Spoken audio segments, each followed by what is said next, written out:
அகிலத்தின் அன்பான சொந்தங்களுக்கு இனிய வணக்கம். மேனமர் காணொளிப்பதிவினூடாக சந்தித்திருக்கின்றோம். காசாவுக்குள் ஒரு நிரந்தர போர் நிறுத்தத்தை ஏற்படுத்துவதற்காக அமெரிக்கா முன்வைத்திருக்கக்கூடிய போர் நிறுத்த முன்மொழிவு குறித்து நாங்கள் நேற்றைய அகிலம் சேனலில் பார்வையிட்டிருந்தோம். பலருக்கு இந்த அமெரிக்காவினுடைய போர் நிறுத்த முன்மொழிவுகள் ஒரு குழப்பகரமான விடயமாகவும் பல்வேறுபட்ட தெளிவற்ற தன்மையும் காணப்படுவதை கீழே வரக்கூடிய கமெண்ட்ஸில் நாங்கள் பார்க்கக்கூடியதாக இருந்தது. ஏனெனில் அமெரிக்கா முன்வைத்திருக்கக்கூடிய திடீர் போர் நிறுத்தத்திற்கு என்ன காரணம், அதில் என்ன விடயங்கள் சொல்லப்பட்டிருக்கின்றன, இது அமெரிக்கா முன்வைத்த முன்மொழிவா அல்லது இஸ்ரேல் முன்வைத்த முன்மொழிவா என்றெல்லாம் பல கேள்விகள் எழுந்திருக்கும் சூழ்நிலையில் இந்த கேள்விகள் தொடர்பாக பார்வையாளர்களுக்கு மட்டுமல்ல, இஸ்ரேல் அமெரிக்க ஊடகங்களிலேயே மிகப்பெரிய இடங்களிலிருந்தே குழப்பகரமான செய்திகள் தான் வெளியாக இருக்கின்றன. அடுத்து கிஸ்புல்லா ஒரு மிகப்பெரிய தாக்குதலை வடக்கு இஸ்ரேலுக்குள் நடத்தி இருக்கின்றார்கள். இதுவரை இல்லாத சில விடயங்களையும் கிஸ்புல்லா நேற்றைய தாக்குதலில் செய்திருக்கின்றார்கள். இந்த விடயங்களையும் இது சார்ந்து நடைபெற்றிருக்கக்கூடிய உலக நிகழ்வுகளையும் இந்த பதிவில் நாங்கள் விரிவாக பார்க்கலாம்.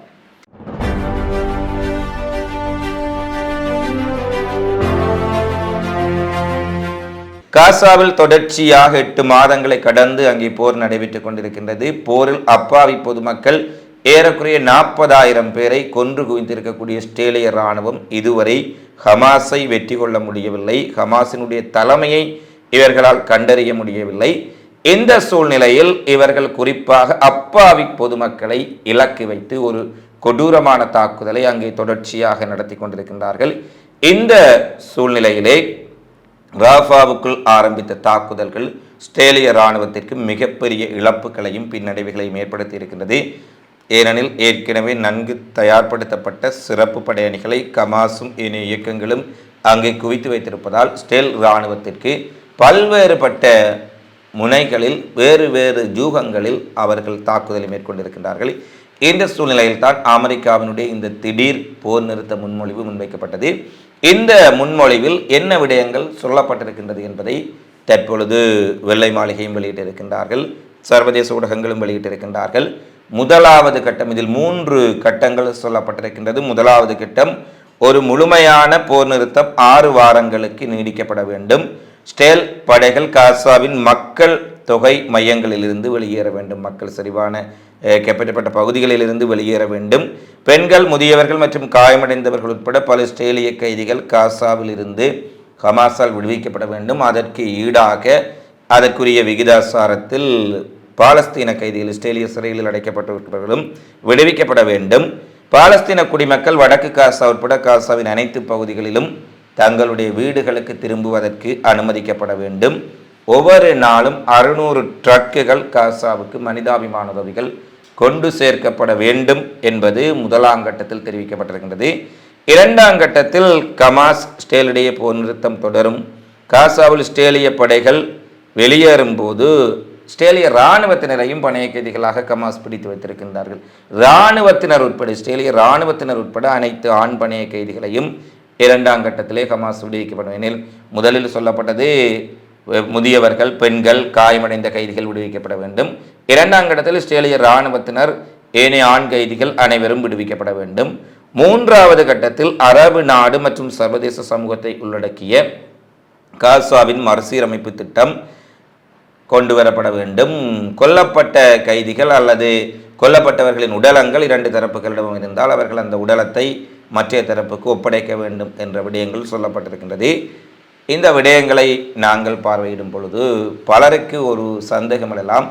ஹைரோ பேச்சுவார்த்தையிலும் எகிப்து கத்தாரினுடைய அனுசரணையில் நடைபெற்ற டோஹா பேச்சுவார்த்தையிலும் இஸ்ரேல் அதிகாரிகளுக்கும் ஹமாஸினுடைய உயர்மட்ட தலைவர்களுக்கும் அமெரிக்காவினுடைய உளவு பிரிவு தலைவர், இஸ்ரேலினுடைய மொசாட் போன்ற பலர் கலந்து கொண்ட பேச்சுவார்த்தையிலும் இதே விடயங்கள் தான் பேசப்பட்டன. இதே விடயங்களை இறுதியில் ஹமாஸும் ஏற்றுக்கொண்டிருந்தார்கள். ஆனால் அந்த ஹமாஸ் ஏற்றுக்கொண்ட தீர்வு திட்டத்தை குழப்பி அடித்துக்கொண்டு ராஃபாவில் அவசரமாக தரைவழி தாக்குதலை தொடங்கியவர்கள் இஸ்ரேல் அரசாங்கமும் இஸ்ரேல் இராணுவத்தினரும் என்பதை நாங்கள் அறிந்திருக்கும் சூழ்நிலையில் புதியதாக இதில் என்ன விடயத்தை இவர்கள் கூறியிருக்கின்றார்கள். அதுவும் அமெரிக்கா ஒரு சிறப்பு அதிரடி முன்மொழிவு, திடீரென முன்வைத்திருக்கின்றார்கள் என்றெல்லாம் செய்திகள் வழியாக இருக்கின்றன. எங்களுடைய அறிவு கட்டியவரை முதலில் சொல்லப்பட்ட இந்த 3 கட்ட முன்மொழிவு தீர்மானத்திற்கும் தற்போது அமெரிக்கா முன்வைத்திருப்பதாக சொல்லக்கூடிய இந்த போர் நிறுத்தத்தின் 3 கட்ட முன்மொழிவுக்கும் எந்த ஒரு வேறுபாட்டையும் எங்களால் பார்க்க முடியவில்லை என்பதுதான் இங்கே நிதர்சனமான விடயமாக இருக்கின்றது. ஆனால் தற்பொழுது அதே போர் நிறுத்த ஒப்பந்தம், அதே 3 கட்டங்கள், அதே பணைய கைதிகள் விடுதலை, காசாவிலிருந்து இராணுவம் வெளியேற வேண்டும் என்ற விடயங்கள் சொல்லப்பட்டிருக்கின்றது.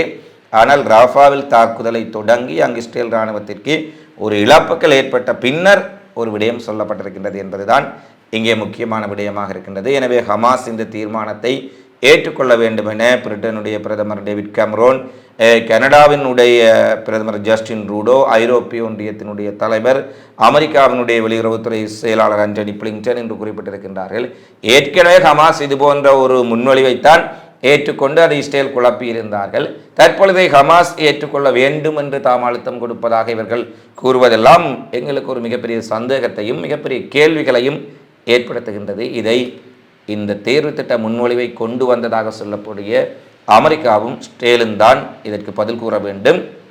அதிலும் குறிப்பாக ஸ்டேலினுடைய போர் அமைச்சரவை உடனடியாக கூடப்பட வேண்டும் என பென்னி கான்ஸ் அவர்கள் அழைப்பு விடுத்திருக்கின்றார். போர் அமைச்சரவையின் உறுப்பினரான பென்னி கான்ஸ் ஜோ பைடனின் உடைய புதிய போர் நிறுத்த முன்மொழிவை ஆராய்வதற்காகவும் அமெரிக்காவின் உடைய நட்புறவை நாங்கள் சரியான முறையில் பயன்படுத்திக் கொள்வதாகவும் ஜனாதிபதி பிடனின் தலைமையில் வெளியிடப்பட்ட இந்த முன்மொழிவு குறித்து ஆராய்வதற்காக உடனடியாக இஸ்ரேலினுடைய போர் அமைச்சரவை கூட்டப்பட வேண்டும், இது சார்ந்த விடயங்கள் பேசப்பட வேண்டும் என்ற ஒரு அறிவிப்பை விடுத்திருக்கின்றார்.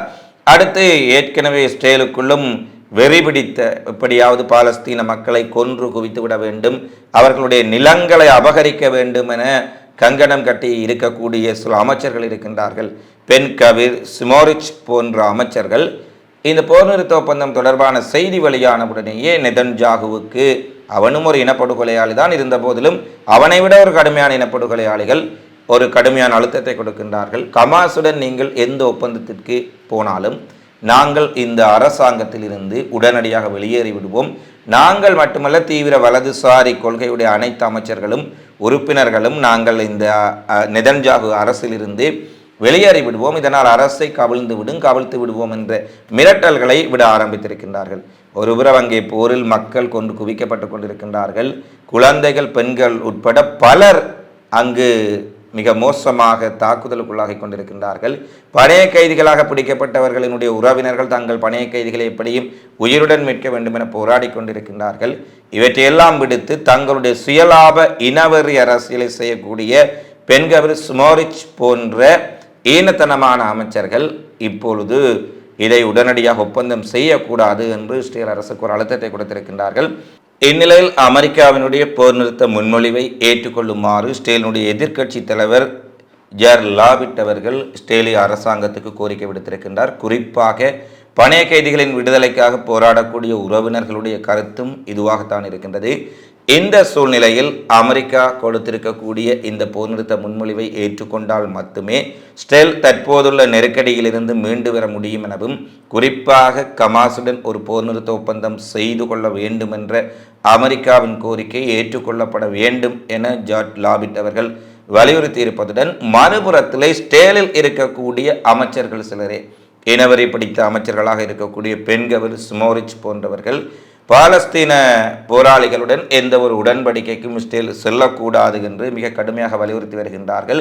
அதிலும் அவர்கள் ஒருபடி மேலே சென்று ஹமாஸுடன் ஒரு போர் நிறுத்தம் செய்து கொள்ளப்பட்டால் இஸ்ரேலிய அரசாங்கத்திலிருந்து நாங்கள் உடனடியாக வெளியேறி விடுவோம், இதனால் இஸ்ரேலிய நெதன்யாகுவினுடைய அரசாங்கம் கவிழக்கூடிய ஒரு வாய்ப்பு இருப்பதாக தொடர்ச்சியாக எச்சரிக்கை விடுத்து வரும் சூழ்நிலையில் இந்த எச்சரிக்கைகளை எல்லாம் புறந்தள்ளி இஸ்ரேலினுடைய எதிர்க்கட்சியினுடைய முக்கியமான உறுப்பினர்கள் ஒருவேளை ஹமாஸுடன் ஒப்பந்தம் செய்து கொள்வதால் இஸ்ரேலிய அரசாங்கத்தை கவிழ்ப்பதற்கு இனவாத அமைச்சர்களான பென் கவிர், ஸ்மோரிச் போன்றவர்கள் முயற்சி செய்து நெதன்யாகுவுக்கான ஆதரவை விலக்கி கொண்டால், நாங்கள் எங்களுடைய எதிரணியில் இருந்தாலும் கூட எங்களுடைய நாடாளுமன்ற உறுப்பினர்கள் நெதன்யாகுவை ஆதரித்து இஸ்ரேலிய அரசு கவிழாமல் இருப்பதை பாதுகாப்பை உறுதிப்படுத்துவோம் என்ற ஒரு கருத்தை வெளியிட்டிருக்கின்றார்கள். இதனுடைய கருத்து இஸ்ரேல் அமைச்சரவைக்குள் ஏற்பட்ட குழப்பம் காரணமாக இதை அமுல்படுத்துவதற்கு நெதன்யாகுவுக்கு தயக்கம் இருந்தால், எதிர்க்கட்சியில் இருக்கக்கூடிய பல உறுப்பினர்கள் அரசை காப்பாற்றுவதற்கு தயாராக இருப்பதாகவும் உடனடியாக ஹமாஸுடன் ஒப்பந்தம் செய்து பணைய கைதிகளினுடைய விடுதலை தொடர்பில் இவர்கள் சிந்திக்க வேண்டும் என்ற கோணத்தில் அவர்கள் ஒரு கருத்தை தெரிவித்திருக்கின்றார்கள். இந்த நிலையில் தற்பொழுது இஸ்ரேலுடைய எதிர்க்கட்சியும் இந்த கோரிக்கையை ஏற்றுக்கொள்ள வேண்டும் என கூறுகின்றார்கள். சர்வதேசத்துடைய கோரிக்கையும் இதுவாகத்தான் இருக்கின்றது. ஹமாஸ் மீது சாதகமாக பரிசீலிக்கப் போகின்றோம் என கூறிவிட்டார்கள். இந்த நிலையில் நெதன்யாகுவும் அவனுடைய கூட்டாளிகளுடைய கையில்தான் இந்த போர் நிறுத்த முன் வரைவு, அமெரிக்கா வைத்திருக்கக்கூடிய யுத்த நிறுத்தம் தொடர்பான வரைவு இருக்கின்றது என்பதில் எந்த விதமான ஒரு மாற்று கருத்தும் இல்லை என்பதைத்தான் நாங்கள் இங்கே குறிப்பிடக்கூடிய விடயமாக இருக்கின்றது. எனவே நெதன்யாகு அவர்களுடைய கூட்டாளிகள் எவ்வாறான முடிவை எடுக்கப் போகின்றார்கள் என்பதுதான் அடுத்து காசாவில் போர் நிறுத்தம் வருமா இல்லையா என்ற விடயம் தெரிய வரும். இந்த நிலையில் அமெரிக்கா போர் நிறுத்த முன்மொழிவை முன்வைத்திருக்கக்கூடிய இந்த சூழ்நிலையில் ஆஸ்திரேலிய அரசாங்கம் உடனடியாக அமெரிக்காவினுடைய முன்மொழிவை ஏற்றுக்கொள்ள வேண்டும், ஹமாஸுடன் ஒப்பந்தம் செய்து பணைய கைதிகளை விடுவித்து தர வேண்டும் என கூறி ஆயிரக்கணக்கான மக்கள் மிகப்பெரிய அளவில் போராட்டங்களை டெல் அவீவ் மற்றும் ஆஸ்திரேலிய நகரங்களில் ஆரம்பித்திருக்கின்றார்கள்.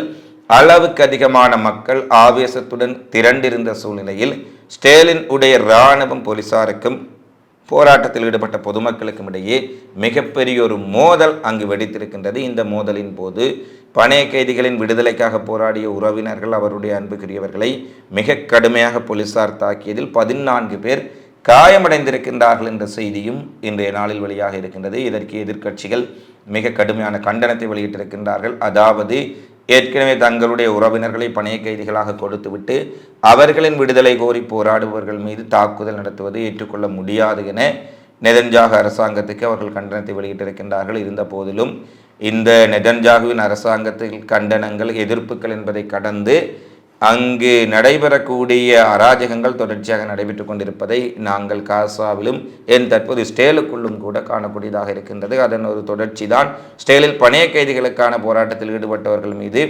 போலீசார் நடத்தி இருக்கக்கூடிய தாக்குதலாக பார்க்கப்படுகின்றது.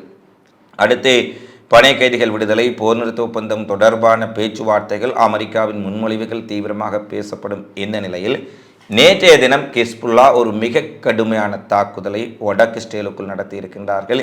இதுவரை லெபனான் எல்லைகளில் இருந்து குறிப்பாக அவ்வப்போது ஒரு தாக்குதலை நடத்திவிட்டு புர்கான் ஏவுகணைகள், ATGMS ஏவுகணைகள், கதிஜுக்ஸா ஏவுகணைகளை கொண்டு நடத்திவிட்டு எல்லைக்குள் இருந்து தாக்குதல்களை ஒருங்கிணைத்த சூழ்நிலையில் நேற்றைய தினம் முதல் முறையாக ஸ்டேலுக்குள் ஊடுருவி சில நகரங்களை, அடலோன் நகரம் உட்பட சில நகரங்களை கைப்பற்றி அங்கு ஒரு மிகப்பெரிய தாக்குதலை நடத்திவிட்டு திரும்பி இருக்கிறார்கள். குறிப்பாக ஸ்டேலினுடைய எல்லை கிராமமாக இருக்கக்கூடிய அடலோன் பிரதேசத்தில் ELM 2080 கிரீன் ஃபைன் ரேடார் என்று சொல்லக்கூடிய மிக துல்லியமாக ஏவுகணைகள் மற்றும் ஆளில்லா ட்ரோன்களை கண்காணிக்கக்கூடிய ஸ்டேலிய 2080 கிரீன் ஃபைன் ரேடார் ஸ்டேலிய ரேடார் அமைப்பு நிலையத்தை முற்றாக தாக்கி அளித்திருக்கின்றார்கள் ஹிஸ்புல்லாவினுடைய சிறப்பு படையணிகள். குறிப்பாக ஸ்டேல் எல்லைக்குள் வந்து அந்த நகரத்தை கைப்பற்றி சில மணி நேரம் கட்டுப்பாட்டுக்குள் வைத்திருந்து அந்த ஸ்டேலிய ரேடார் நிலையங்களை அழித்துவிட்டு சென்றிருக்கின்றார்கள் என்பது ஸ்டேலுக்கு மிகப்பெரிய அதிர்ச்சி ஏற்படுத்தி இருக்கின்றது. குறிப்பாக லெபனான் எல்லையில் இருந்தபடி ஸ்டேல் படைகள் இப்போது நாங்கள் லெபனானுக்குள் ஒரு தாக்குதலை மேற்கொள்ளப் போகின்றோம், ஹிஸ்புல்லாவுக்களுக்கு எதிரான ஒரு தாக்குதலை மேற்கொள்ளப் போகின்றோம் என தொடர் அறிவிப்புகளை விடுத்து வரும் இந்த சூழ்நிலையில் ஹிஸ்புல்லாக்கள் முதல் தடவையாக ஸ்டேலுக்குள் சென்று கட்டுப்பாட்டுக்குள் சில பகுதிகளை கொண்டு வந்து ரேடார் நிலையங்கள், இராணுவ காவலர்களை சுக்குநூறாக்கிவிட்டு திரும்பி இருக்கின்றார்கள் என்பது ஸ்டேலுக்கு ஒரு மிகப்பெரிய ஒரு நெருக்கடியாக மாறி இருக்கின்றது. இந்த நிலையில் தான் நேற்று ஹிஸ்புல்லாவினுடைய தாக்குதல் அச்சம் காரணமாக இன்றைய தினம் வடக்கு ஸ்டேல் முழுவதும் ரெட் அலர்ட், மிக அதிக அளவிலான எச்சரிக்கையுடன் கூடிய சிவப்பு எச்சரிக்கை ஒலிக்க விடப்பட்டு சைரன்கள் அங்கு பரவலாக ஒலிக்க விடப்பட்டிருப்பதான செய்திகளும் வெளியாக இருக்கின்றன. இருந்த போதிலும் இன்றைய தினத்திலும் மிக கடுமையான ஒரு ஏவுகணை தாக்குதலை, நேற்றைய தினம் 100கணக்கான ஏவுகணைகளை ஹிஸ்புல்லாக்கள் வடக்கு ஸ்டேலுக்குள் நடத்தியிருந்தார்கள் எனவும் மெட்டுலா தளம், கிரியாத் சோம்னா நகரம், அடலோன் நகரம், பல்வேறுபட்ட பகுதிகளில் அயன் டோம்களை உடைத்து கொண்டு ஸ்டேலிய நகரங்களுக்குள் ஏவுகணைகள் விழுந்ததால் பல இடங்கள் புகை மண்டலமாக அங்கே காட்சியளித்ததான செய்திகளும் கூட வெளியாக இருந்தன. இந்த நிலையில் இன்றும் ஏவுகணை தாக்குதலை ஹிஸ்புல்லா நடத்தியிருக்கின்றார்கள். நேற்றளவுக்கு அதிகமான தாக்குதல்கள் நடைபெறாவிட்டாலும் கூட அயன் டோன்களை கடந்து ஸ்டேலுக்குள் ஹிஸ்புல்லாவினுடைய ராக்கெட்டுகள், ஏவுகணைகள் வீழ்ந்து வெடித்திருக்கின்றன என்ற செய்தியை ஹிஸ்புல்லா இன்றைய நாளிலும் வெளியிட்டிருக்கின்றார்கள். இவை இன்றைய நாளில் வெளியாக இருக்கக்கூடிய பிரதான செய்தி பதிவுகளாக நிகழ்வுகளாக பதிவாக இருக்கின்றன. தொடர்ச்சியாக காசாவிலும் பிராந்தியத்திலும் உலகெங்கும் நடைபெறும் செய்திகளை உடனுக்குடன் தெரிந்து கொள்ள அகிலம் டிவியை சப்ஸ்கிரைப் செய்து கொள்ளுங்கள். இந்த காணொலி பதிவு தொடர்பிலான உங்களது மதிப்பான கருத்துக்களை தவறாமல் கொமெண்ட்ஸில் பதிவிடுங்கள் என கேட்டுக்கொண்டு மீண்டும் ஒரு காணொலி பதிவில் உங்களை சந்திக்கும் வரை உங்களிடமிருந்து விடைபெறும் நான் அன்பின் சந்துரு. வணக்கம்.